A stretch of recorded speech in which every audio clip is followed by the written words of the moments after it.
Can you imagine a world without independence? Well, I sure can't. Without me, we wouldn't have our independence. I was the first president of the United States of America. I'm going to tell you about my life.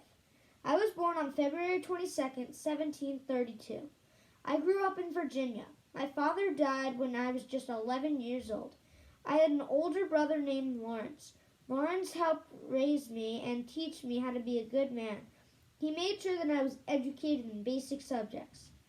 When I turned 16, I took measurements of new lands. A few years later, I became a leader in the Virginia Army and became involved in British wars.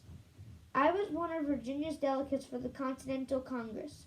This was a group of representatives from each colony who decided to fight the British in May of 1775. They appointed me as the general. The 2 terms that I served as president were peaceful. During this time, I had many roles of President of the United States. I helped build the formation of the actual U.S. government with the formation of the U.S. Constitution. I also formed the first presidential cabinet. I stepped down from presidency after 8 years, or 2 terms. I felt it was important that the president wasn't too powerful and shouldn't be president for too long. Since then, only one president, Franklin D. Roosevelt, has served more than 2 terms. This was because of the Great Depression. Just a few years after leaving the office of president, I caught a bad cold.